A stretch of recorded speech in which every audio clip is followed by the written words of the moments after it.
Hello and welcome to the Doofcast, a film and TV podcast from Doof Media. My name is Scott Daly, and joining me as always, he threw away his sense of self when he got into the podcasting game. It's Matt Freeman. How's it going today, Matt? I like Teenage Mutant Ninja Turtles. Wait, is that like a thing you're doing for like the character, or is this a core sense of yourself? That's my sense of self, yeah. Yeah. That's it. Turned on. That's it. So like, I'm good enough. I'm a good person. And then Matt says, I like Teenage Mutant Ninja Turtles. Yeah. I mean, I think that is a pretty defining attribute of a person. So you know a lot about a person if you know that they like DMNT. Yeah. Yeah, I think that's true. I was watching the Mutant Mayhem one with my son just this evening. And with 20 minutes left to go in the movie, he just ran out of the room and into his bedroom and onto his bed. And I went in there and he goes, "What's going on, dude?" And he's like, "I don't like the bad guy." Yeah. And I was like, "Well, he's going to lose." And he goes, "Oh, good. Is he going to turn back into a bug?" Because that's how he says bug for some reason. He goes, "Bug." I love that. That's my story of Teenage Mutant Ninja Turtles. I, too, like Teenage Mutant Ninja Turtles. I watched the 1991 version with my son the other day.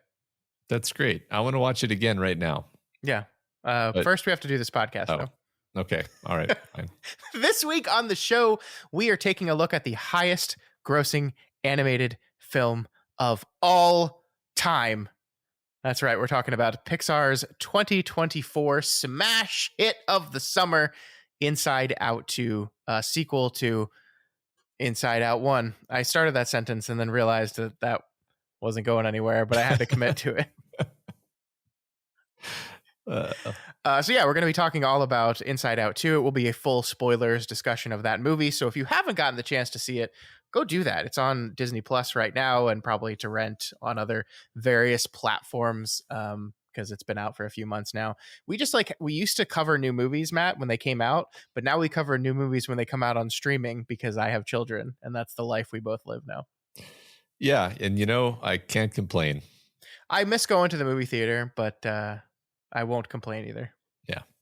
And then I think we're going to wrap this week's conversation up with a little conversation about the joy of the 22-minute comedy. We're going to talk about that, and I think that'll be a really fun conversation.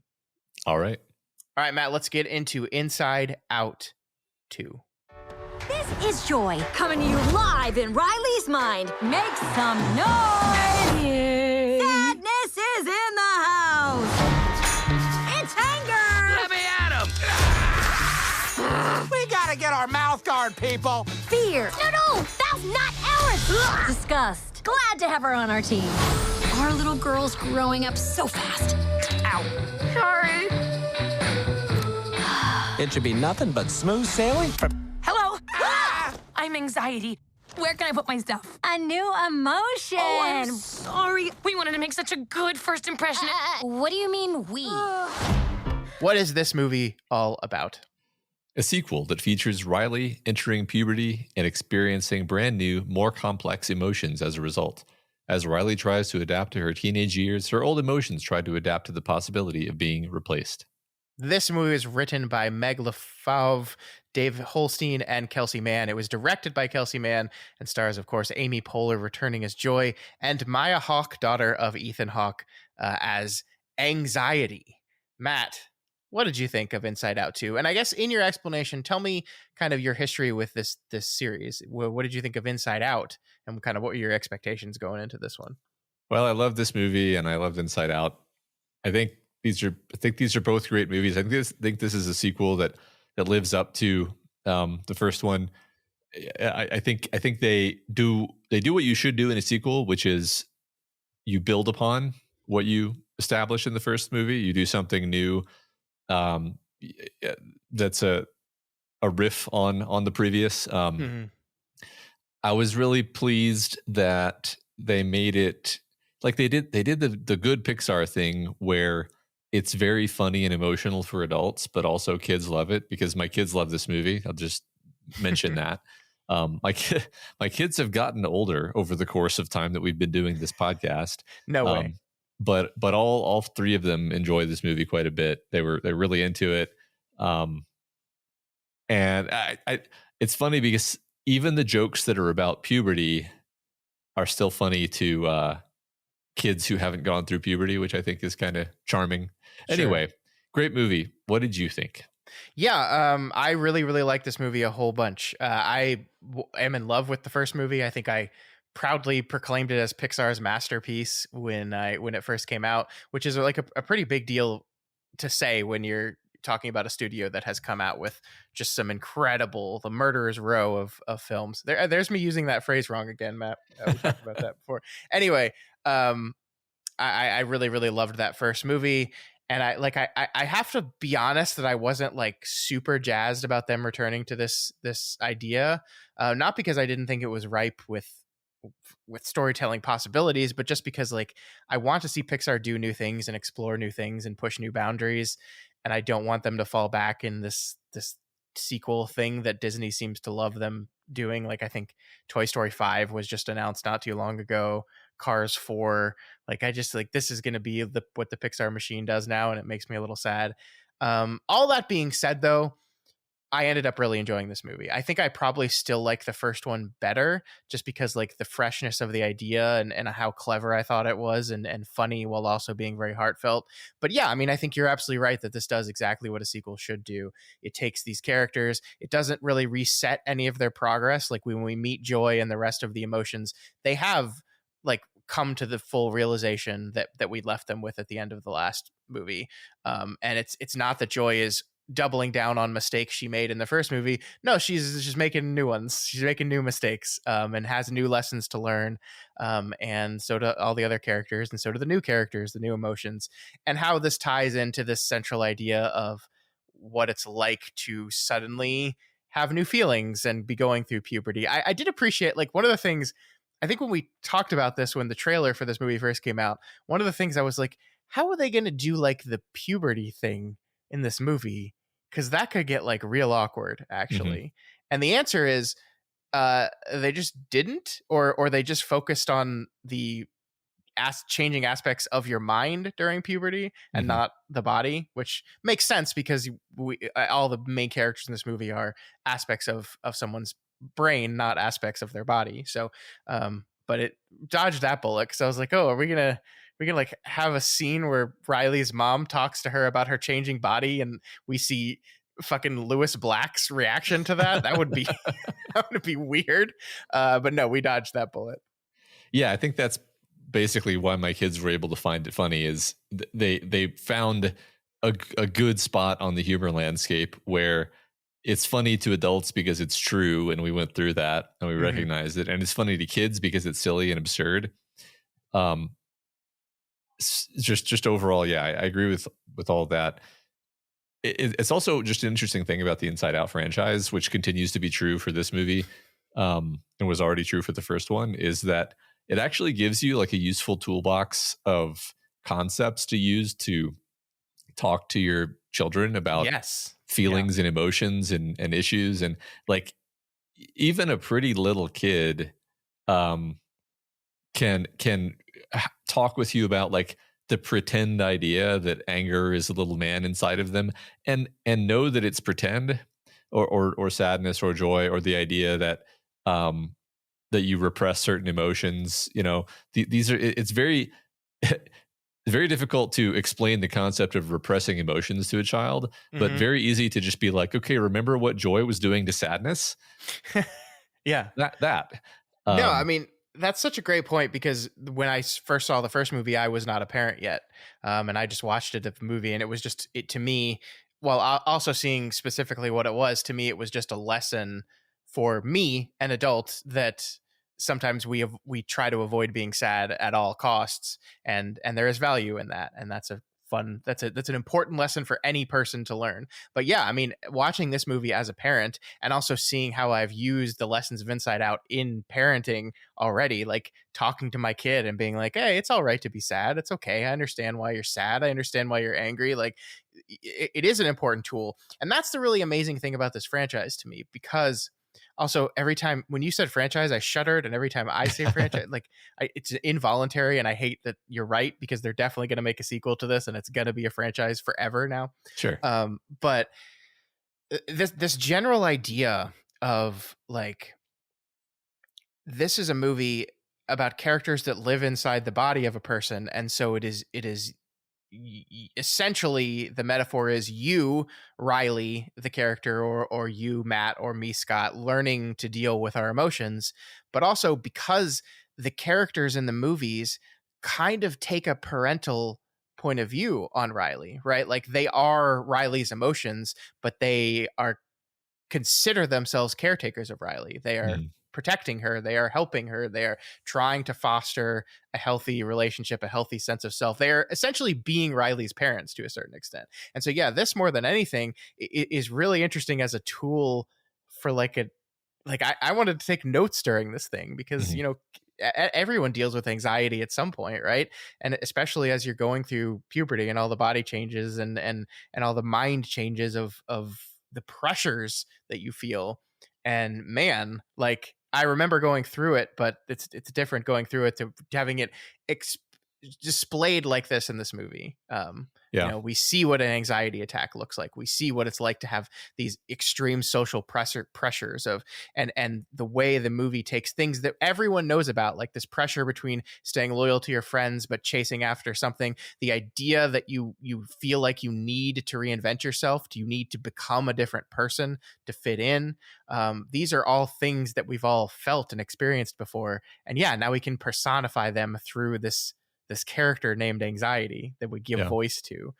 Incredible idea. Like once again, the thing from the first movie carries over. This is just such a smart idea of a film. Yeah. And it is funny, now that I have a kid who is, about Riley's age in this movie, it's basically true that like different emotions just kind of come online at different ages. Like, like there's, when they're small, they really are just like, I'm angry Mm-hmm. or, sad or whatever. And, gross, don't want to eat that. And then like they get to a point where they're like embarrassed by the social faux pas of some third party. Right. And it's like increasingly sophisticated and subtle manifestations of emotions that are basically distinct emotions. And so I think the idea of introducing new emotions was really fun, and personifying them. And and I don't think that like the movie is not saying that you do not experience anxiety until you go through puberty, right? It's just that anxiety comes to the forefront at about this point in your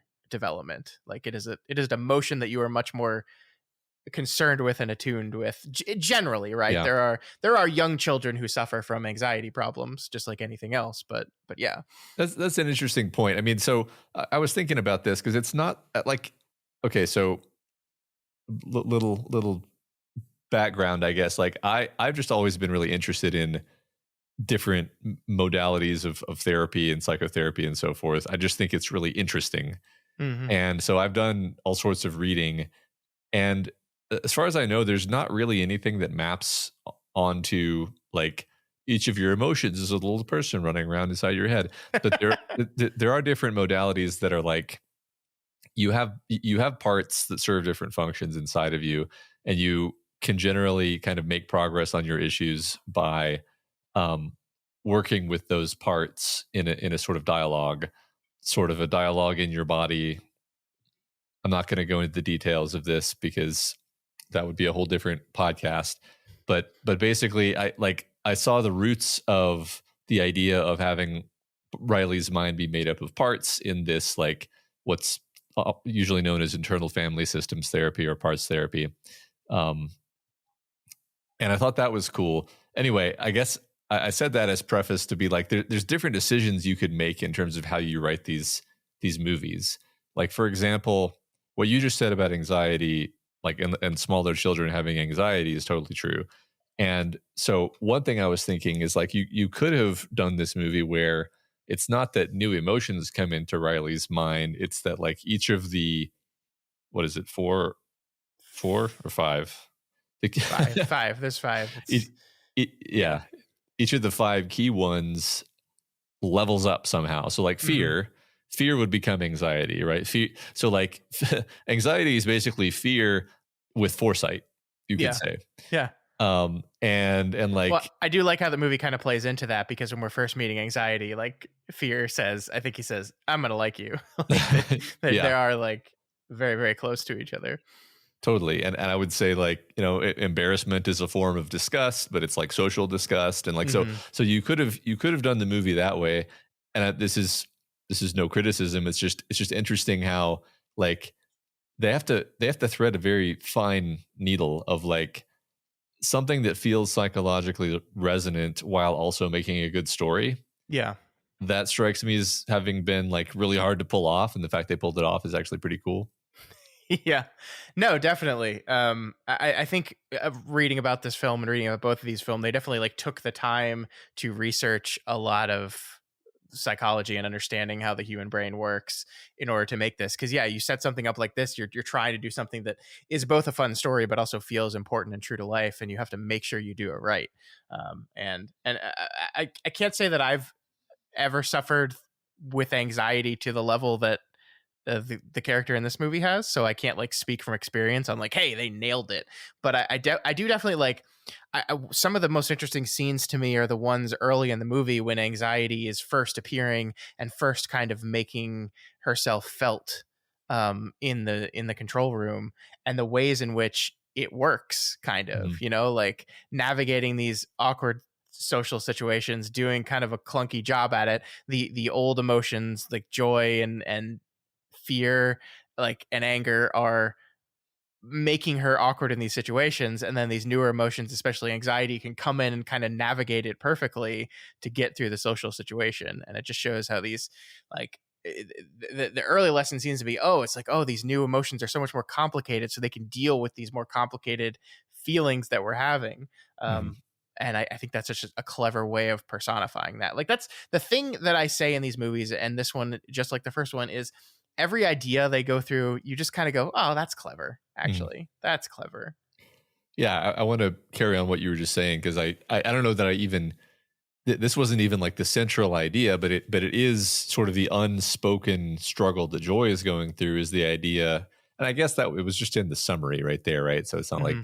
but the idea that like Joy no longer has a place in Riley's life, and that's like a kind of a horrible idea to confront. It's like, well, anxiety just does so much better of a job at solving the problems that Riley's actually facing now. I guess when you when you enter puberty, there's just no room for joy anymore. And it's like, wow, Yeah. that is sometimes how it can feel to be a young person. Yeah. Yeah. Um, but it's super valuable to be able to step back from that and reflect and be like, hey, wait a minute, am I like am I doing such a quote unquote good job at managing things that I haven't smiled in 3 weeks? Right. Yeah. uh and then you realize, like, okay, there's got to be this balance. You've got to have space for your humanness. And Yeah. joy continues to be like the core of Riley's character, is sort of the center of Riley's character, the sort of dominant voice in Riley's character.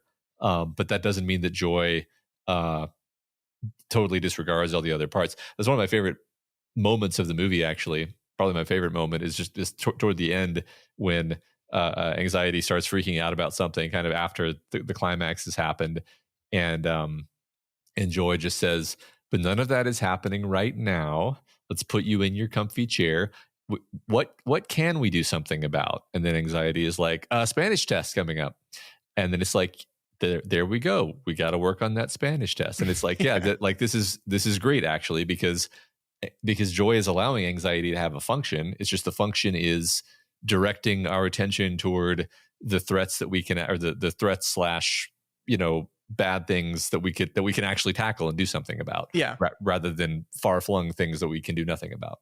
Yeah, and that perfectly fits Joy's character, right? Because that's the lesson she learned from the first movie, right? That every emotion, even the ones that don't seem like it, serve a purpose and have a reason for existing. And I do think it's interesting that anxiety shows up as this new complicated emotion and essentially makes the same mistake that Joy made in the last movie. She tries to get rid of the emotions she sees no value or purpose in anymore. Hmm. She tosses them out, locks them up in the vault with Hmm. with with the deep dark secret. Yeah. I guess while we're digging into the metaphor stuff, I really love the idea of like, as you grow up, you first of all, this is all really unarticulated most of the time, but like you have some kind of self-image. That was the joke that I made at the beginning, that when I was a kid in particular, my identity, my self-image was kid who likes Teenage Mutant Ninja Turtles. Yeah. And then you grow up and it's like you have to assemble an identity, and that's hard. Like I literally remember like struggling with this and being like who am I? Like what am I? Like who am I going to be, and who have I been? And like what, like you're sort of trying to form a narrative conception of yourself, where you're just trying to understand like it's like part of you wakes up and you're looking around and you're like, I don't know how to be or who I am yet. Yeah. Do you relate to this at all, by the way? 100%. Because I mean, yeah, like it is like the child version of yourself. And people do this, even adults do this thing that who you are becomes what you like, because that's easier to figure out, right? It's like, I'm the person that likes this, I'm the person that likes that, and I can use that to define. I mean, that's kind of one of the reasons why teenagers in particular get so into music, get so into pop culture, get so like, because these are things that can help them define who they are. The thing I really like what the movie did is, you know, we see this sense of self created at the very beginning of the movie, and the Riley's understanding of herself is, I'm a good person, and that's great, because like that's what you want someone to believe. Like that's what I want when I have my children like think about themselves and think about who they are. I think it's great if the resonating thing they took from this was, I'm a good person. I'd be like, oh, good, I feel good about you. But the thing the movie kind of shows us, and the lesson Joy learns here, is she was essentially attempting to construct Riley's sense of self via only the positive memories, and not even saying like only the joy ones. It's not that, because it's those memories still has sadness in them, they still had anger, they still had a mix of all these emotions, but they weren't the bad ones. Like, we have good memories and we have bad memories, and we're only going to choose to construct our image of ourselves from the good things that happen in our lives. But that's not accurate, right? That's not who we are. Who we are is a combination of all our experiences, good, bad, and everything in between. And that's the beautifully realized image of her crashing into the pool of belief with all the memories that were hidden in the back of the mind, because we don't want to think about those things.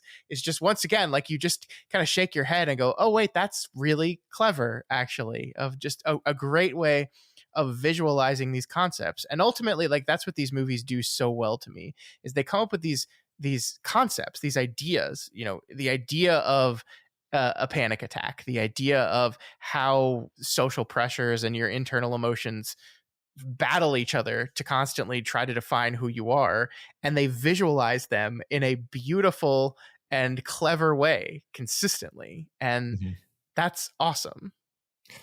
Yeah, I particularly love, like, because you're right. Like, you sort of, like I was saying a second ago, you wake up to yourself, and it's like there's that pool of memories that you suddenly don't know what to do with, because it's like you wake up to having a moral sense or a self-critical sense, and you're like, wait a minute, what have I been doing? Holy shit. I just love, like, it's a great story, even if you were to not like make a supercut where you cut out all of the stuff with the emotions, everything happening in Riley's head.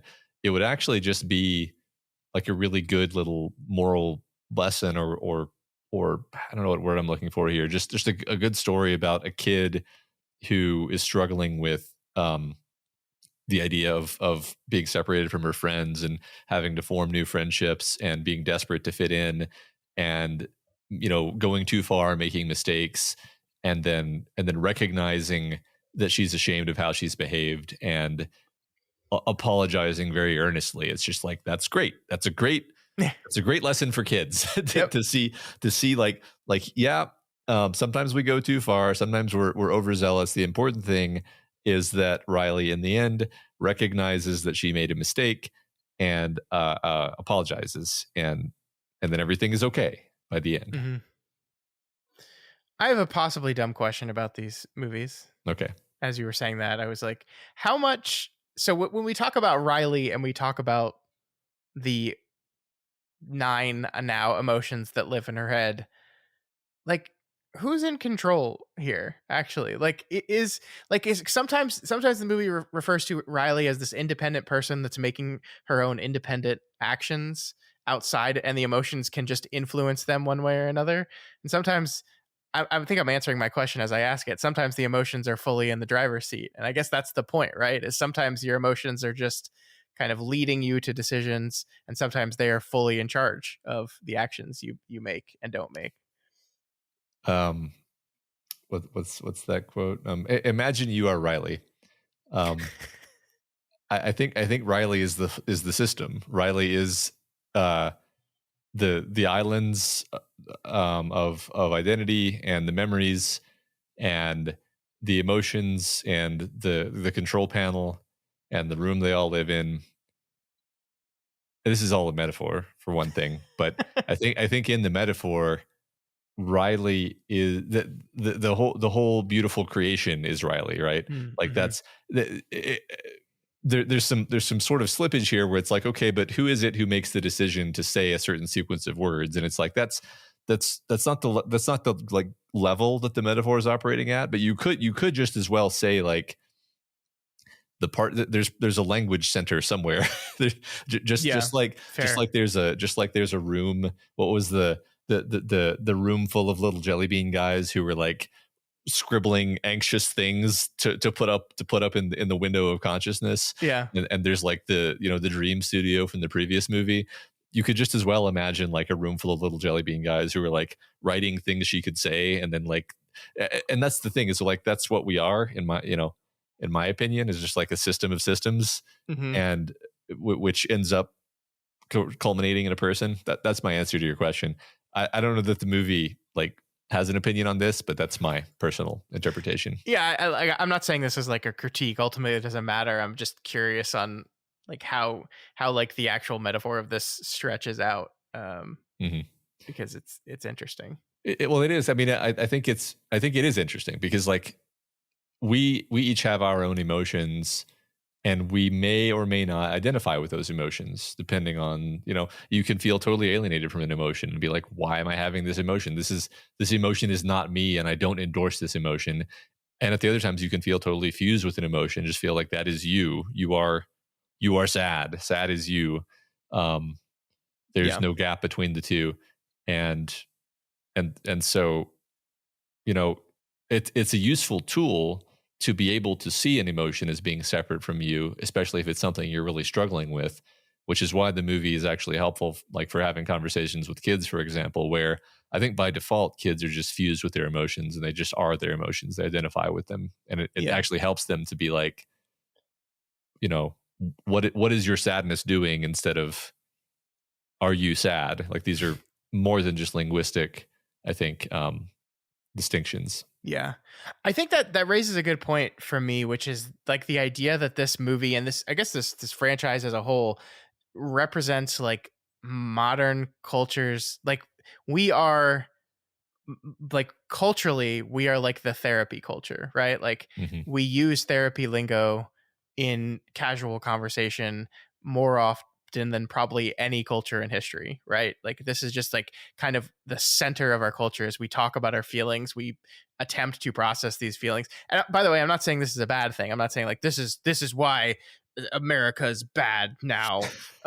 No, it's just like this movie is kind of a perfect reflection of the generation that I think grew up on Pixar movies, and how they deal with emotions and difficulties, and like that this is a movie about how anxiety can sometimes take over. And this is just these are the things we talk about that I don't think we talked about to kids when I was a kid, right? Like I got mad, I got anxious, I had experienced anger and disgust and sadness, but nobody like talked about these emotions to me in this way. But we do that now, and so this is a real reflection of this central idea. Yeah, I do think that's interesting. And I mean, I think there's like bad ways of doing that, which is maybe if there were going to be a critique against therapy culture, it would be like, yeah, there's definitely bad ways of doing therapy culture. Yeah. Like, well, I think one bad way of doing therapy culture is to talk like you know what you're talking about when you are not a therapist, nor are you seeing one. Like, I feel like people are like convinced that they know exactly because they've heard buzzwords and perhaps watched movies like this, that they know everything about therapy and how to diagnose issues with themselves and other people. Yeah, I think it can also promote neuroticism, and I mean, Yes, so yeah. So it's funny. So I was thinking about saying this earlier, and I was like, I don't know if that applies in this conversation, but actually, I think this brings up an opportunity to say it. So we were talking about the idea of struggling to like define your identity, and this is a little autobiographical story about Matt here. Is that like when I was in my early teens, I was kind of struggling with the same thing that Riley's struggling with, um, who am I basically? How do I define myself? And I was reading this book because I read so many books. I read this book called Armor, which was a story about basically it was a Starship Troopers ripoff, but it was actually a metaphor for a man fighting cancer. Quite an interesting book. Anyway, Okay. one of the little like mantras that this character ends up saying to himself, or that these characters say to each other as they're trying to like figure out who they are in this story, is that you are what you do when it counts. And this was extremely helpful to young Matt. And I bring that up here because it's like one risk of going down the path of like discussing everything in terms of pure feelings is like, well, it has to ground out in actions at some point. Like you have to actually do the right things. You can't solve your problems entirely in your head. You have to take action, which is another thing that the movie does correctly. Like that's again why I think the movie knocks it out of the park, is like the resolution of the plot in both movies really is not just like Joy does something and it magically fixes the problem. It's that Joy does something that like gives Riley the affordance to solve the problem. Yeah. And Riley solves the problem. Yeah, no, I think that's a great point. I hadn't thought about it that way, but you're actually absolutely right that in both of these movies, like it's not just coming to a psychological realization. It's having to act on that and do the right thing. And she has to kind of eat crow in this movie. And then in the first movie, it's her having to go to her parents and showing them that she's sad. Yeah. Yeah, right. Which maybe doesn't seem like an action, but I think it is an action because it's an act of communication. I mean, both times it's an act of communication, but that's still an action. Yeah. It is remarkable how this movie reflects how much freaking pressure we put on ourselves at all times. You know, like, this is, you know, we're older now. I would like to think wiser than we were in those years that Riley is in. But I just remember this immense amount of pressure I felt, and I wish I could easily say, oh, this is my parents' fault. And that's the thing I think this movie does a really good job of too, is like the first movie kind of highlighted some of the mistakes the parents were making, which not like in a bad way, just like the natural mistakes parents were making as they're trying to navigate this difficult situation with a child that's going through some things. This movie is really not about the parents at all. The only thing we see in the parents in this movie is that they're just incredibly supportive of their daughter. Like they just want what's best for her. They want to try to help her. They're like gung-ho about everything she's doing. Also, I didn't know this, but played by Diane Lane and Kyle MacLachlan. This is who voices her parents, which is crazy. Was that in the first movie? I don't remember that. I guess so. Yeah, I don't know. I don't remember their voices being any different, so I'm going to guess they were the same. But yeah, but like the pressure and the anxiety and the embarrassment and all these things are not coming from external sources. They're not coming from something putting this pressure down on Riley. These are things that she's just experiencing herself. She's just doing this to herself. And yes, it's probably because her friends leaving her is part of it. So that is like an external, crisis factor in her life, just like moving was in the first movie. But essentially, like, this comes down to behavior that is caused by her and must be dealt with by her. which again I think is great. Yeah, I agree that it's a lot of it is just to do with her wanting to be like respected and especially like be seen as a good hockey player, which is something that's like her thing. Like that's a consistent thing in both movies, is that the hockey is really her thing. It's her passion. It's not her parents pushing this on her. Um, and so like that's the hockey is a big part of her identity, obviously. But yeah, nobody's pushing that on her. It's her own internal drive to do these things. That's an interesting point. Yeah, because there's like I go back to thinking like, yeah, there's a lot of different versions of like the inside out concept that are that are wildly different from each other. Like you could tackle a million different topics. I mean, the funny thing is you could probably have like an inside out TV show where every week was like a different, you know, I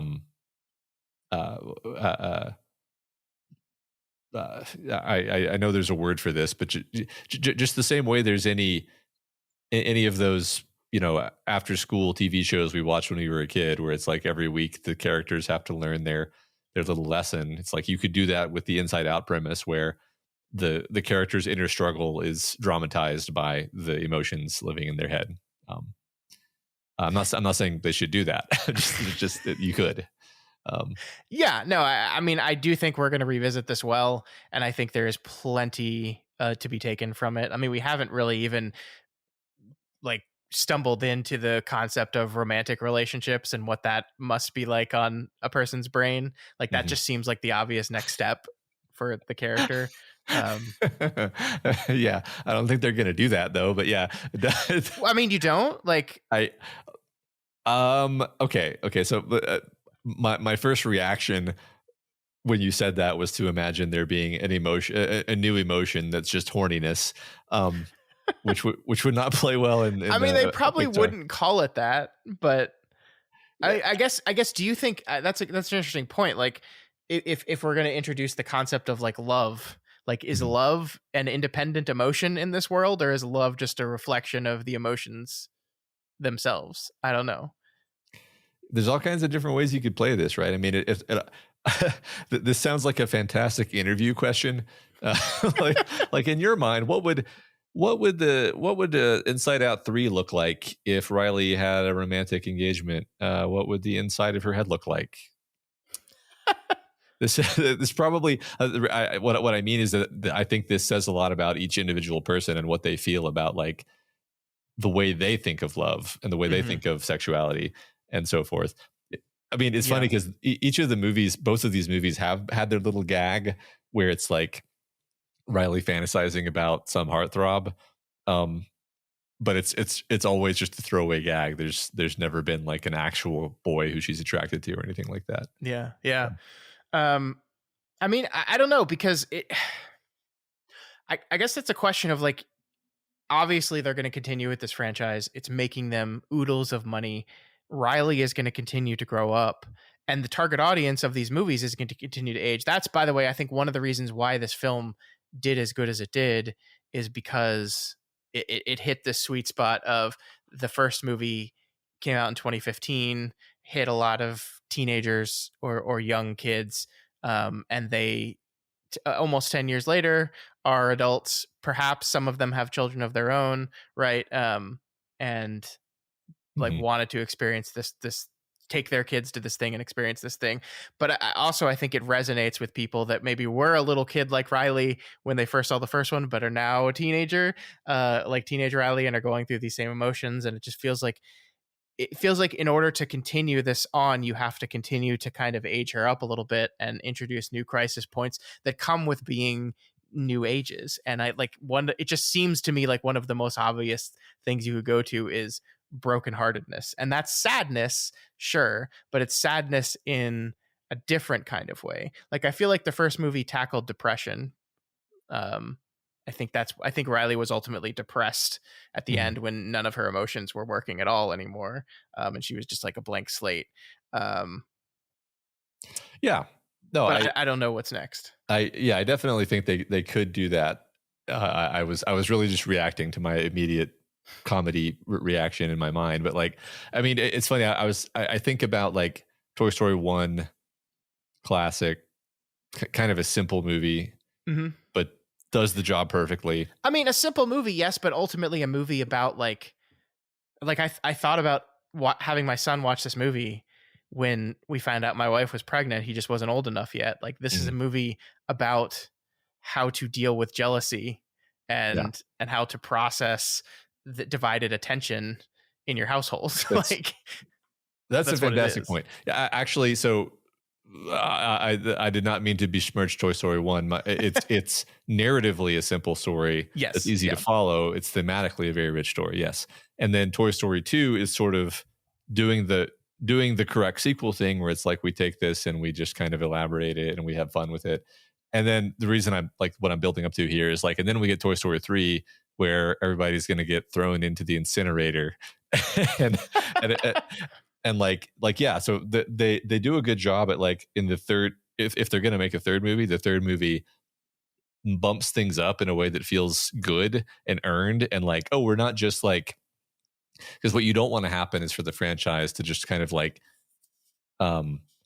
peter out and just be like, yeah, they keep making those. Yeah, they're pretty good, I guess. Yeah. Like everybody who walked out of Toy Story 3 was like crying, right? And they do a good. So yeah, I think Pixar just does a really good job with sequels. The sort of at some point segued into a conversation about the idea that they're going to be making sequels. But yeah, I think they will. I think Pixar typically can be trusted with doing sequels. You know, like they really make sure they have a story to tell when they make a movie. Yeah, they do. And like, this is, I think, a perfect example of it, because, you know, we had, you and I have had conversations about Pixar in the past, and like, oh, is Pixar in trouble? They've, you know, their movies haven't been performing as well lately. You know, the guaranteed $1 billion box office that was a Pixar summer movie seems to have gone now. This movie kind of turned that on its head, but again, it was a not original film. It was a sequel. So I mean, they're good at basically everything that they do. They've had a few misses here and there, but I guess if I have to live in a world in which sequels are going to be a thing consistently, like, this studio making them is like the best possible version of that. Yeah. I mean, I think we've talked about this across many podcasts, but just the idea that in the media environment we're in now, it just the existence of the previous movie is the same as if you spent like $200 million on marketing. Yeah. So it would sort of be foolish not to take advantage of that. Sure. But then you don't want to go to that well so often that you overexploit it, and then people get annoyed with you. So they have to be responsible. But I think they do a good balance of it. They every time we talk about Pixar, and really at every available opportunity, I'm going to bring up Luca, because Luca was a movie that, you know, didn't make any money because it came out during COVID. One of my favorite Pixar movies. I love Luca so much. It's such a beautiful movie. Nobody saw it. Nobody knows about it. It's a standalone movie. If they made a Luca 2, would that do well? I have no idea, because Luca didn't make much of a splash because of the COVID issue. Because nobody, you know, I don't blame Luca for this. I blame when it came out. But the point is, like maybe it's okay that Luca didn't make any money, because maybe someday they can make a Luca 2, and then it's like, well, then now you've. I'm not saying I want them to make a Luca 2 either. It's just like this is the game board as it stands now, right? Yeah, well, and it is absolutely true that this movie, being as giant of a success as it will kind of force Disney to come and say, like, you need to make an Inside Out 3, but it also gives Pixar the leverage to be like, okay, but I want to make the next Luca, which is maybe not Luca itself, but I also want a new original film that we're going to spend $100 million on, and you can have faith in us, because we are going to bring you the huge box office returns on stuff like this. Like, I think what we were seeing pre Inside Out 2 was a Pixar who was getting to make their independent projects. They got to make a movie like Turning Red. They got to make a movie like Luca, Elemental last year, that were originals that we want to see from Pixar, that weren't making any money, but then also going to the franchise well stuff with Lightyear wasn't making the returns they wanted. And it's like, if you're in a situation where you have that, then it's like Disney's going to demand you pump out more and more Toy Stories just to guarantee their returns. And they're also not going to give you the leeway to spend the money it takes on these smaller side projects that are beautiful and impactful. So like, I very much prefer to live in a world where they continue to make Inside Out movies because they continue to make billions of dollars, because it means we get the other stuff too. And as a happy bonus, these movies are pretty good. Yeah. Yep. I feel like the weird tone of this conversation, Matt, is that we've been talking about this movie in the broad metaphorical sense and not really said a lot about this movie specifically, which is interesting. So I think that sometimes happens, but this is the type of movie that I think demands that kind of conversation. Yeah, I think it's funny because you end up talking mostly about the metaphor. Like, this is the problem. I don't know if this is our problem. I think it's kind of a general problem when there's a movie where like kind of the central idea, it's a high concept, I guess you could say, where the, sort of like when you're talking about Inception or something, like the conversation is dominated by the idea of it, of like a dream within a dream and Inception and all this, and then you spend relatively less time talking about like, so that was cool when that one thing happened in the movie. And we wouldn't be having such a sort of excited conversation if we hadn't actually enjoyed it. But yeah, that's the fun thing about movies like this, is they operate really well on the narrative level, and that's good and that's entertaining and it makes you happy. But then like the thing that really lights up our brains is talking about the metaphor or the complicated intricacies of like, well, what do you think this meant? Yeah, no, you're right. And I ultimately think that's okay. Like, I guess the question for you I have on that is like, what did you think of the characters in this movie? Getting into the details of the film itself, and stepping back from the metaphor and diving into the actual beat to beat details of the movie. Like, what did you think of the characters in this movie? I mean, I thought they were extremely elegantly drawn, I guess. Like, that's one thing I noticed is the movie covers a huge amount of ground. Mm-hmm. If you think about it, like the amount of characters that we have, the number of characters that we have, and the amount, and like the kind of intricacy of the plot, and the fact that everybody kind of gets something to do. Like, Embarrassment has a little mini arc, right? Yeah. I think I don't know that Ennui has a mini arc necessarily, but pretty much.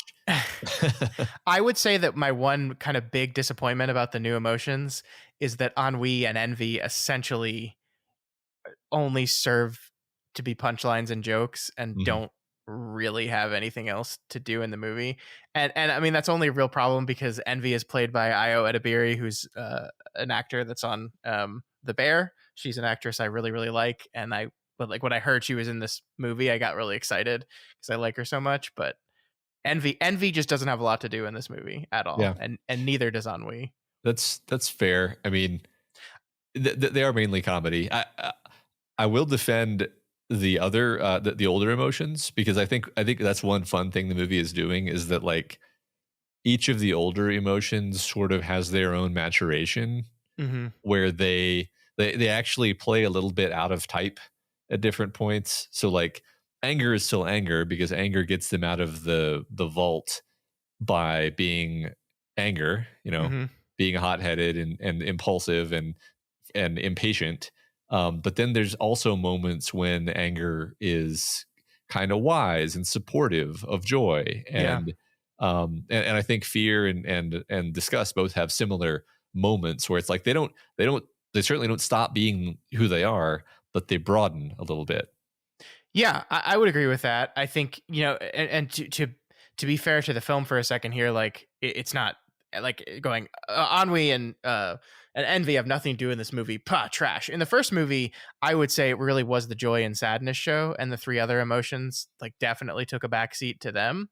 as far as like character arc and development, that kind of thing. It was there, but not as much. And so in this movie, it makes sense that we bring in 4 new emotions, and really the story is really just about one of them. The story is about anxiety.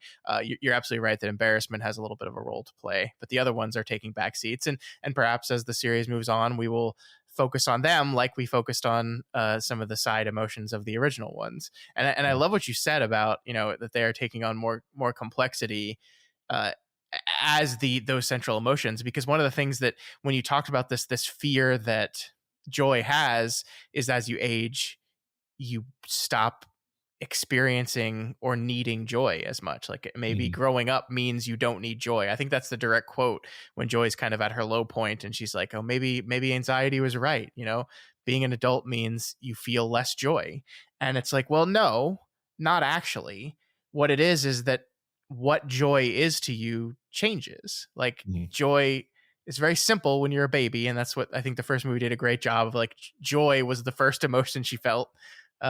It's the simplest, just like simple joy, but joy changes as like what joy is and how you respond to it and how it plays a part in your life changes as you grow up. It's not that you experience it less, it's just it's different. And I think that is reflected in how joy changes. And you're right in how anger, and I loved anger in this movie. Actually, I thought anger was great in this movie. Because you still feel anger, but it's less, hopefully for many people, like less the constant hot-headed, out of control, gonna beat up everything animalistic anger, and it's more the different shades of how people get angry. Becoming frustrated or impatient, I think is a form of anger, right? But it's like it's sort of locally controlled and tighter, and that's more of what we saw. Because what you don't want. I mean, it's funny. I used the word arc a minute ago to describe what the characters go through, and it's like you kind of don't want characters whose function in the story is to be a metaphor to have too much of an arc, because it's like because the point isn't that like anger transforms into something else entirely and is no longer anger. It's like, no, like that's not the metaphor. Then like you have anger. Anger is actually useful. Disgust is useful. Sadness is useful, and these are all important parts of a healthy psyche. The point, the goal is not to have anger have a character arc where anger is no longer angry. But there is a different form of maturation, which again, kind of like really subtle, so subtle that I don't even think I really like thought about it concretely until we had this conversation. But I do think that's happening as amongst the 4 of the old emotions as they go through their little adventure. Like so, for example, it's funny. I've seen this movie twice, but it's so dense. There's details that I don't even remember. So, like when they're doing they're writing they're in the storm of ideas, the brainstorm. They're in the brainstorm, and it's like, oh man, I wish I remembered this moment, because I feel like this is either going to make my point or contradict it. But it's like, doesn't fear play an important role in like how that plays out? Isn't it something like fear is willing to like take a risk for the sake of like preventing some greater risk, maybe something like that? I'm pretty sure you're right. I do not remember the scene exactly, but I'm pretty sure you are correct. Yeah, let's just pretend I am. Okay. Because it supports your point. I love that. I love that concept. And thank you for reminding me about the brainstorm, which was just absolutely wonderful. Yeah, there's a lot of visual jokes. But that was the same in the first movie. That's what I mean by like the experience of watching this movie is like, oh, that's fun. That's clever. Yeah. Even just the giant idea. Ooh, that's a big idea. You're like, It's not even I mean, I guess it is a joke, but it's like it doesn't. It's just silly. Yeah. Well, and then I love, like we said, I love the concept of the core beliefs. Like one thing that I think is really interesting is in the first movie we defined kind of your sense of self is created by these islands, right? These islands that are your personality islands, and that is kind of how you define yourself. And they've complicated in this by adding this idea of your sense of self and basically this pool of belief. By the way, the parent island being so much smaller than Friendship Island did make me a little sad as Yeah. someone that's going to have a 13-year-old sooner rather than later. That made me a little sad. I mean, that is part of growing up, right? That's part of life, that your islands. I love the idea that your islands change. Like the first movie was all about the idea of losing one of these islands was like this core destruction of Riley's central. I mean, basically, I think they came up with the concept of beliefs and sense of self after the first movie, and I think those islands were supposed to kind of serve as someone's sense of self, or someone's who like the defining attribute of who a person is. But they complicated it after that. But in this one, we kind of are willing to say like, oh, if these are just meant to be like aspects of your personality, then they're going to come and go, and it's actually okay for Boy Band Island to collapse into nothingness. And it's okay for Family Island to shrink as you grow older. It's not like that is not a part of your personality, but it just matters less. I like that concept, and I think it was visually done well. I like that too. It's funny, and maybe I'm speaking prematurely because my kid is only on the very young side of the teen years. But like the fact that you become less important to them, it doesn't feel as painful as I thought it would. Like because I kind of had the feeling that you just described, where it's like, oh, the idea that my kid that I'll stop being the most important thing in my kid's life is a sad thought when you're when your kid is little. And you get a lot of joy from them being little and silly, and it's just like, I think that is kind of replaced in a sense by the pride you get by seeing them like go become their own person. And not need to run back and hold on to your pants leg for reassurance, because that would be super cringe. It's all good. It's all good stuff. Yeah, I mean, and I think that's why the parents just don't serve a very big role in this movie, right? This is part of it. It's Riley having to navigate these things on her own, and her friendships has taken one of the main roles of her existence, because that's kind of what happens to teenagers. And so she's got to navigate this thing with her friends, not these things with her parents. And it's not that her parents don't serve a role in her life. They obviously do. There's still an island there. It's a very important island. It's just right now a little bit of a smaller island. It's great. Totally. Yeah. It can come back. I think one of my favorite visual / whatever gags was like when Riley wakes up and the puberty alarm has gone off, and then like every time one of them touches the panel slightly, it causes a massive overreaction. I was just like, that's perfect. No notes. The part I liked is they come in with a wrecking ball and start ripping up all the machinery of the brain, and then it's lunchtime and they all leave and everything's unfinished and undone. It's like, we'll get around to it. It's like, oh yeah, that's puberty. It's like, it's not. You wish it happened and done, but no, everything's gonna be a mess for a while. Yeah, absolutely.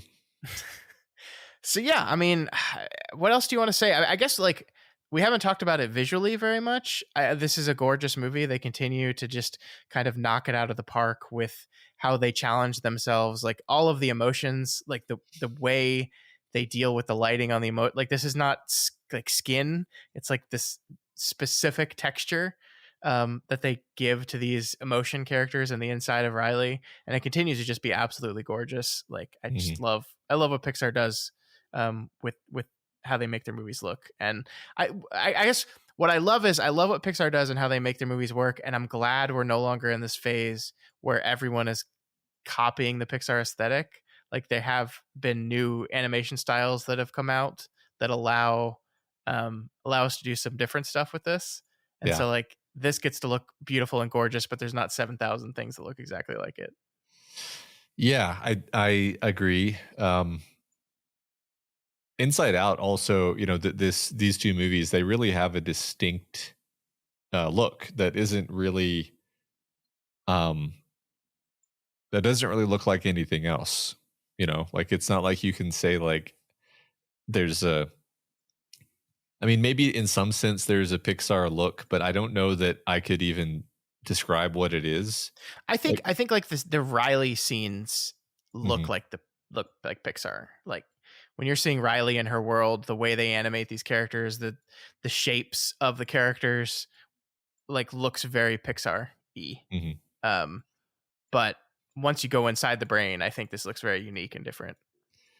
Yeah, absolutely. I mean, each of the emotions has, your classic character design where like you can recognize them by their silhouette, right? They're all Mhm. extremely distinctive. And then the fact that they're all sort of made out of this like effervescent, glowing matter. It's such an interesting choice. We talk so much about how Pixar always has to challenge themselves Mhm. because they can't just make them like have skin. They have to have this glowing, like it must be such a pain in the ass to develop and then animate and light this stuff because it doesn't react the way just regular stuff reacts in light. It's got to shine on its own. It's got to have kind of react to external light sources, but also have its own light source inside of it, Yeah. and not have clear lines. Like it's just, they always got to do this to themselves. Yeah, well, I mean that's kind of what they are. Like in their corporate DNA is like they're developing new technology for every movie. That is, it's like part of their process. Is like, what are we going to do that's new? That I don't think they're just saying like we got to trailblaze, we got to do something new. I think they're saying like, what does this movie call for, like conceptually and visually, and then how can we represent that? And if there's no way to do that currently, then well, we can figure that out because they're not, I don't want to like passively disparage other studios, but most animation studios are trying to make the animation product. Pixar is always trying to bring the field forward artistically and make something innovative. With every, I think even for some not really that appreciated movie like one of the Cars sequels, for example, which I mean honestly I like all the Cars movies, so I'm not disparaging that either, but just like even those, like if you actually look at them, they get better and better with each movie. Oh yeah. As they put more more technology and um physics basically into how everything looks and how everything behaves. Speaking of like the physics, even just outside of Riley's head in the hockey scene toward the end of the movie when they're playing hockey, it's like this incredibly shot dynamic sequence, like very very short, really kind of tiny slice of the movie, but just like those few bits where Riley's playing hockey is just incredibly intense. Yeah. Loved it. I agree. No, they're very, very good at this. It's great. I think my sister, watched Toy Story, the first one, for the first time in a long time because I just got this random text from her. It's like, hey, the original Toy Story kind of looks like shit, doesn't it? And it's like, it both does and it doesn't, right? I don't know if you've seen Toy Story recently. Like it is very clear now that this movie came out in 1995 with a computer that's like one thousandth of the strength of the thing you keep in your pocket now. Yeah, it does. I mean, the funny thing about all animated movies is that after you're watching them for like 5 minutes, your brain just like clicks into the mode of like this is the movie, and you don't notice it anymore. But it can be very jarring. Like even movies that look really good, honestly, even modern movies, like if you walk into the movie in the middle of it very often, you'll be like, whoa, that doesn't look as good as I thought it would. Yeah. I honestly, this is a conspiracy theory, but I feel like they often make the very, very beginning of the movie look the best in just in general with CGI. And then they gradually ramp it down so that your eye gets used to it. There's no way that's true. It's possible. That doesn't make any sense at all. I'll give you an example. Okay. That I'm sure I'm right about. 100% sure. If you watch the very, very beginning of Infinity War, it's the most amazing animation in the world. You'll never see its like. And then you skip like an hour into it and you're like, wow, this kind of looks like shit. But if you watch the movie continuously, you're not really aware of that. It all looks equally fine to your eye. I suppose. I mean, they farm out this CG special effect work to multiple firms, right? So what you could be experiencing is just literally like one company did a better job than the other company, and it just so happened in this case to be the company responsible for the animation at the end of the movie. Yeah, maybe. I mean, so my Steel Man is like, if you are in charge of making the movie, you're going to make damn sure the beginning of the movie looks extremely good, because like how something begins and how it ends are just critical to the thing working. Yeah. So you're going to make sure those two bits are kind of perfect. And then maybe the beginning you can cut some the middle rather, you can cut some corners. That's actually my actual theory. That's fair. What one could argue that the beginning of Infinity War also looks like shit. Interesting. It wouldn't be me, never me. And I enjoy that movie, but I think this Marvel CG has taken a turn for sure. Well, so I just watched Infinity War recently, and why? Sorry, why? Yeah. Why did I think it's because my daughter wanted to watch a Marvel movie, because that used to be our thing together, was to watch Marvel movies. And then we both, through at the time tacit agreement, like completely lost interest in it after Endgame. And then we were like, we should, for old time's sake, we should watch a Marvel movie. Which one do you want to watch? And then we went through a list of like 20 of them, and we're like, no, don't want to watch that. And then the only one we actually wanted to watch was Infinity War. So that's why I watched Infinity War. The beginning looks really, really good. I mean, the Thanos face CGI is fantastic. That's like just a really cool scene. Kind of helps that it's like dimly lit, maybe. Yeah, I mean, I think the lighting's doing a lot of work here. That's an interesting. Maybe this is a good segue out of our Inside Out conversation, but it does have to do with like CGI, because we talked about the YouTube short film Astartes previously on this podcast, I believe. If not on this podcast, maybe it was Doof After Dark.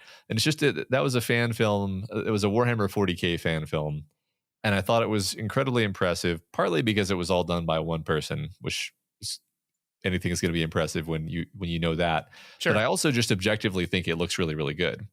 And when you watch Astartes, you're like, oh well, part of the reason why it looks good is that it's dim, like it's you don't show a lot.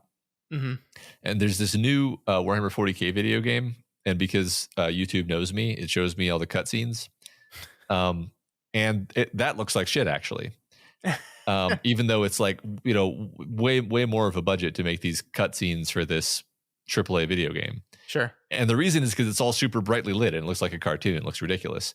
So I think maybe the trick is that people should just light things dimly and just have that be okay. Yeah. Just do that. While you were talking, I have brought up the opening scene of Infinity War on my computer here. And it looks pretty dark in this room. Yeah. See, they're doing what I said. They're listening to me.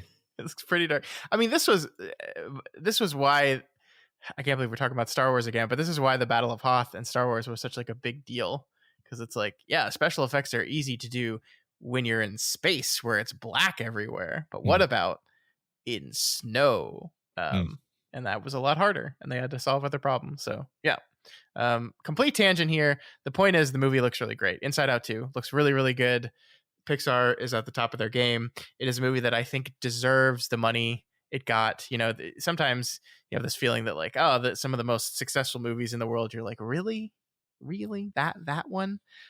This is one that I think fully deserves this acclaim and the money it earned. I agree. And I guess I look forward to 7 more Inside Out films before I die. I unironically do as well. I can't wait for Inside Out 7 when Riley has to deal with the death of a parent. Jesus Christ. They've got to bring back the running gag of nostalgia, though. Yeah, no, they do. That was a great one. My kids thought that was really funny for some reason. Do they know what nostalgia is? They don't really. I mean, like that's what. So I get why I think it's funny. What I didn't get was why they think it's funny, but they thought it was really funny. I mean, I guess like the movie does a good job of, even if you don't know what nostalgia is per se, like the idea that there's this other emotion that we're not ready for, that is like, because they kind of define nostalgia in the movie without actually defining it, right? It's like the idea of, remember when we were all here and new, and that like nostalgia, that was 5 minutes ago. I know, wasn't it great? Like that's perfect, and like that that communicates everything a kid would need to know. So in retrospect, yeah, I completely get why they love that character and that gag. Yeah. Yeah. All right. So that is Inside Out 2. I hope you folks enjoy this movie. If you haven't seen it yet and you listen to this whole conversation, that was stupid. Go watch it. Yeah. Get out of here. All right, but if you're going to stick around, Matt, let's talk about the 22-minute comedy. So I'm going to tell a story for all you young people out there. Once upon a time, a television show lasted 30 minutes, but it wasn't really 30 minutes because there were these things called commercials. And the way it worked out, in a half-hour programming special, there was about 22 minutes of content and about 8 minutes of commercial. And they don't really do this anymore, except they kind of do still, because 30-minute comedies are back, baby.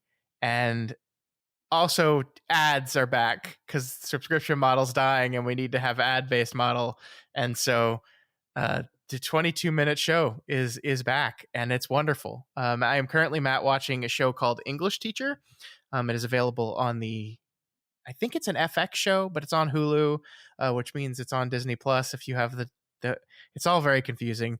The point is, it's a weekly released 22-minute comedy series about a high school English teacher.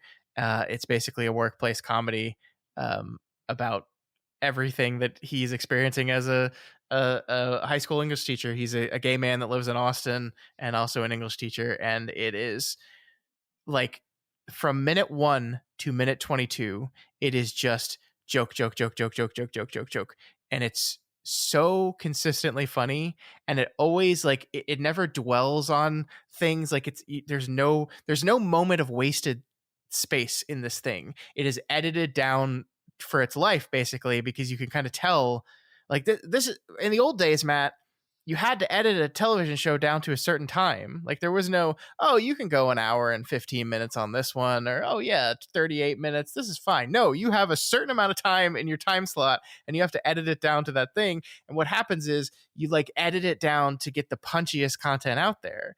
And that is what I feel from the show. Like the second episode of the show, without really spoiling things, is dealing with the concept of the powder puff football game, which I don't know if you know what that is. Not really. I know I've heard that term, but now that you mention it, I don't know. Essentially, what it is the concept of, you know, all the cheerleaders dressing up as the football players and all the football players dressing up as cheerleaders. And this is a modern show that has modern tendencies when it explores these kind of things. So naturally, there's all these outcries from some of the parents about boys dressing up as girls in this world we live in. And so the teacher who wants to facilitate and help with this, the main character hires a drag queen to come teach all the boys how to dress up as women, but do it like don't do it as just for like a gag. It's like, oh, isn't it so goofy that they're men dressing like women, but really committing to it. And so you think it's going to be this whole thing about, oh, like this drag queen, and the principal's really mad at him because he's like, you can't just hire someone to come into the school. And like, you think it's going to be this thing that's going to do this like profound thing about these whole things. But in actuality, what happens is the drag queen is just a thief and he steals like all the shit from the school. Uh-huh. And it's like, it's stuff like that where like every time you think it's going to do this particular thing, it goes another way. And it's just like minute to minute, beat by beat, just incredibly funny shit. And I've missed this so much. Like I've missed this thing. And I feel like we had lost this thing. And it's like, it feels like it's back again with the show, and not just with the show, but specifically with the show. And I couldn't be happier about it. That's great. I'm happy to hear that you're enjoying these things. I haven't been watching anything new lately, but you know, over the recent years, my kids have gotten really into The Simpsons and Futurama, which obviously is delightful to me because I have always loved The Simpsons and Futurama. But that just I bring that up simply because that was a huge amount of my diet of 22-minute comedy from the past. Mm-hmm. Which is even more fun to watch, by the way, when you don't have to watch ads. But like those are like those two cartoons. Throw King of the Hill in there, even though I'm not watching King of the Hill currently. Like those are some tightly written 22 minutes of television. Like it's almost unbelievable when you think about it, how much story they routinely fit into 22 minutes when you feel like you get less narrative in like a 120, no, 200-minute movie sometimes. Yeah. It's great. I love it. No, because these are properties that have to exist within this slot, or like we talked about, right? Like you have a certain set minutes and you have to cut around that. And I agree with you. Like so many of these things, like, I mean, even English teacher, like they're telling a story, but it's like it has to be this really contained, quick story, but also hits all the beats you want it to and still feels like a complete story, but also is just like balls to the wall funny. And like, this is a lost art form. And it was, I like The Simpsons is a perfect example of this because like so much happens in an episode of The Simpsons. You wouldn't believe how much plot they get through in one episode. Episode. There's plentiful like 60-second Simpsons clips that have like 15 jokes.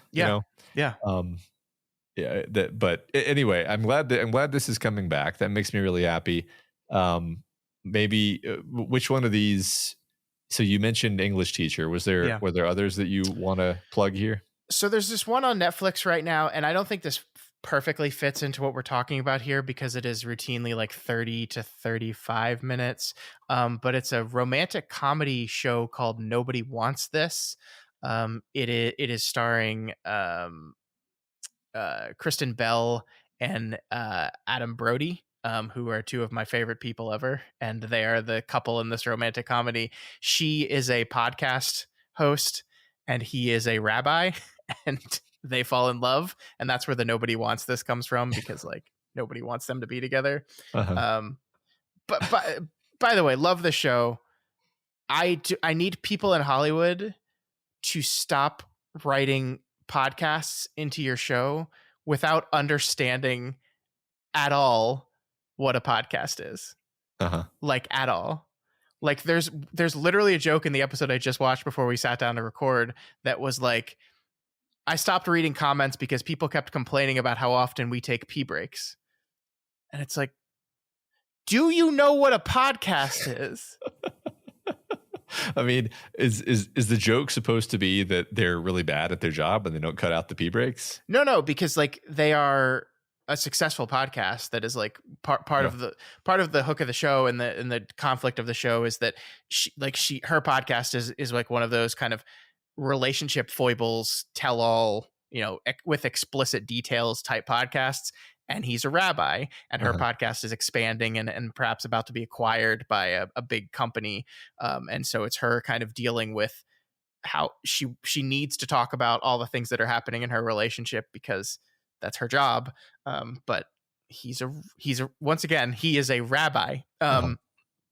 So no, I think it's supposed to be a successful podcast. They're also just like chilling on a couch with microphones in their hands, talking, and then like the mom will come into the room and like talk to them. They're like not in a sound booth or it's just like nobody that wrote or directed this stuff has ever recorded audio in their lives. It's hilarious. I mean, that is very funny to me, but I mean, it also sort of strikes me as being authentically a 90s sitcom because those shows were all about like horribly misrepresenting actual real life just because it's inconvenient. Yeah. Like Frasier. You could take Frasier, Friends, Seinfeld, any of the big ones. It's like no one's job would have made any sense to anyone who actually worked in that area. That's fair. Jerry Seinfeld can afford this massive apartment in New York City while apparently doing a couple stand-up routines a week. Hey, I have a question for you about this. This is probably the most important question you've ever been asked in your entire life. Okay. Is Jerry Seinfeld in the character in Seinfeld supposed to be a good comedian?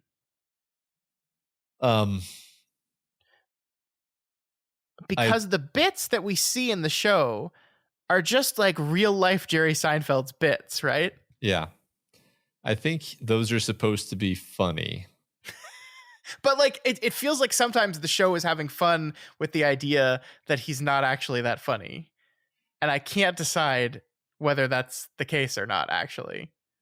Yeah, so I don't know enough about this. I know there's some deep lore when it comes to like how much of Seinfeld's success was due to Larry David's influence versus Jerry Seinfeld's influence. Sure. And I mean, sort of my uneducated opinion is that they were both important and that it wouldn't have been the same show without both of those guys being who they are and that mixture kind of coming together. Yeah. But like Jerry Seinfeld definitely wanted this to be a vehicle for his career. And so I think he just put his stand up at the beginning of the show because he thought that would be good for his career. Yeah. That's what I think. We have gone way off track with this. Have we? But the point is, the show Nobody Wants This on Netflix is really good and is a solid half hour. I'm seeing more of these return, and it's like I'm so excited about it. Like it's such a different ball game from the hour-long prestige TV show that exists now. Like I just finished watching this Apple TV show called Bad Monkey, which is this Vince Vaughn kind of detective story. I think it's based off of what is it based off of? It's based off a novel.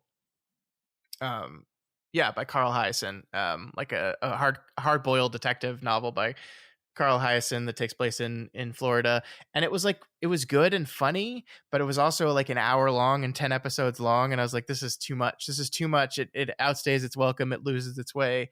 And then there's what I've heard are being dubbed murder shows, Matt. I think I told you about this before, but just to refresh your memory, like there's this trend in the streaming world right now where like they want you to hook the audience. And so what they've just started doing is they just let you make a drama, but somebody has to die in the first episode. It's like, what do you want to talk about in your drama? Oh, well, I want to talk about like class issues and how like the rich and poor are interacting in this community. Oh, great. Can you have someone die? Can you have a murder happen in the first 60 minutes of the show? And if you do that, we'll let you do whatever you want. And there's so many of these shows out there like this. It's so exhausting. There was one just on, I think it was Apple TV as well, that was Nicole Kidman, The Perfect Couple, I believe it is. Man, the TV landscape is so exhausting. And then you have things like English Teacher, which are a breath of fresh air. Yeah. It's funny how hyper optimized everything has become, right? Yeah. But then I say that, and then it's like, well, we just talked about how The Simpsons, which is like a 30-year-old TV show, was actually incredibly tightly written and still comes off that way. It's not like you watch an old episode of The Simpsons and you're like, wow, I'm glad they don't make them like this anymore. It's like, no, it's just as good as it ever was. Mm-hmm. In fact, sort of better than anything that I've seen recently, but maybe that's because I haven't watched these shows that you're recommending. I would strongly recommend English Teacher. And if you're not on board by like the second episode, I feel like there's just something wrong with you. Like it's just delightfully fun to watch. It's one of those things that I just laugh out loud multiple times during the episodes. It's also very fun to watch with my wife because she is in the education system. And so not all, but a lot of the jokes are just kind of pinging off the absurdity of being an educator in modern times. Also the principal, what is his name? He's played by Veronica Mars' father and Veronica Mars. What the fuck is his name? He's a great actor, great character actor. Enrico Colantoni. He played. He was on Galaxy Quest. He played the one main alien guy on Galaxy Quest. I can't remember anything. Cool. Today, I don't know his name, but I know what you mean.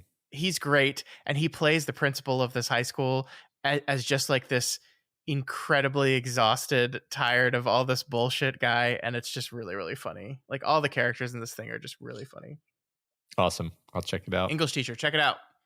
It'll be on Hulu, or if you have Disney Plus with Hulu, it'll be on Disney Plus. Sweet. Yeah. 22-minute comedies, man. They're the way to go. I think I'm going to rewatch New Girl, which is a 22-minute comedy I really love. I think I'm just going to keep watching The Simpsons over and over again. And The Simpsons. over and over for the rest of my life. Do it, man. Do it. Yeah.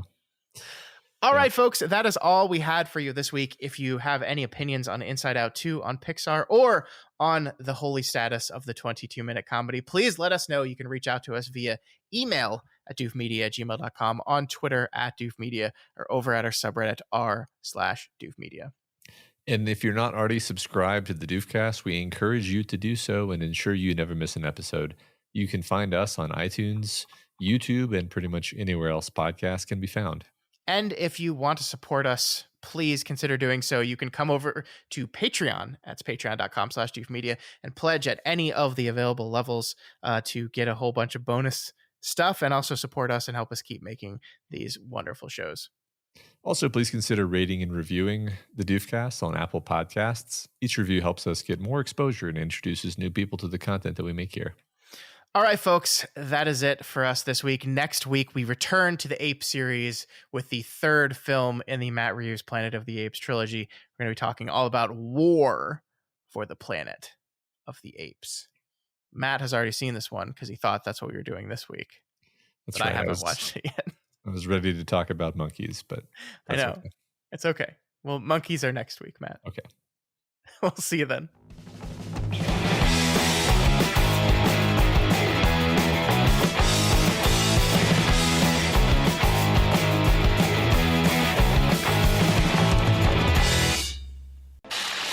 My name is Doof, and you'll do what I say. My name is Doof, and you'll do what I say.